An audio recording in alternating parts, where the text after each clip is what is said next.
Yeah, so we've had some wonderful presentations so far. Lots of science, gorgeous stuff, and I've hand-drawn mine. So the reason for this, I had a beautiful triple SI fossil site in Bristol with loads of eurypterids in it, and it got trashed by the locals, so I spent all week trying to rescue as much of that as I could.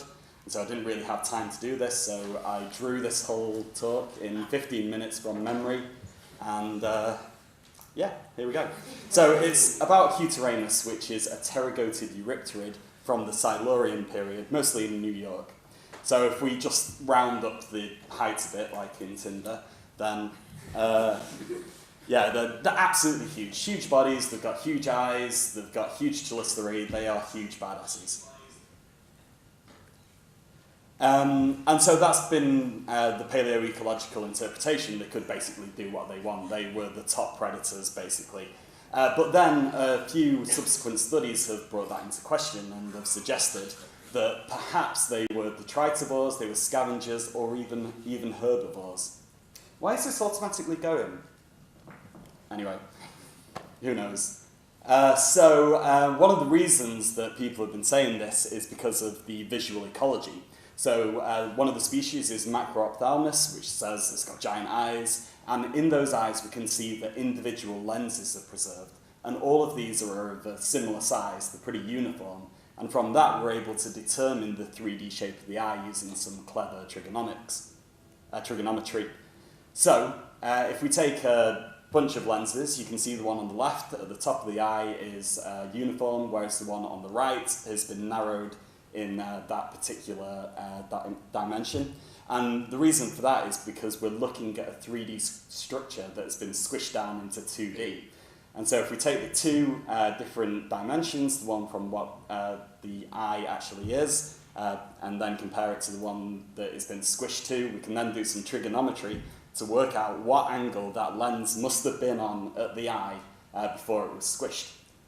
And so from that, if we take a transect of lenses, we work out one angle, subtract the other one, and then divide it by the number of lenses over that transect. We can work out the average ommatidial angle, and that's the average angle between each lens. And that gives us the resolution of the eye, and it also gives us the 3D shape of the eye, and it's brilliant, it's genius. And from that, people have been looking to make ecological comparisons, and they've done this with some modern arthropod predators. And so they've measured up the interommatidial angle against the eye parameter, which is also the angle and also a measure of the size of the lenses. And they've found that Acutiramus falls outside the range of modern predators, more like Limulus, which is a bit of a scavenger. And so it was interpreted to have too poor resolution eyes to be a good predator. However, they didn't really consider what they were comparing this giant 7-foot eurypterid to.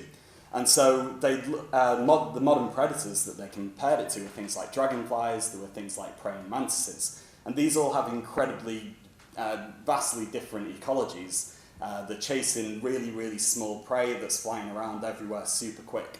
And all that the previous studies have done is just showed that this 7-foot eurypterid is bad at doing that kind of behaviour. So what it is good at, though, is maybe you don't need that high resolution to be able to see prey that's much bigger than you and is much closer to you. And then also, if we look at the details of the lenses themselves, Acutiramus has these huge, huge lenses which can gather a lot more light than other arthropods. And we know through many years of study that a living relative of the eurypterids, which is the horseshoe crab, Limulus polyphemus, doesn't actually experience nighttime effectively. Its lenses are so big that it can gather up so much light, and then it can increase the sensitivity of its lenses, and therefore it just doesn't experience night.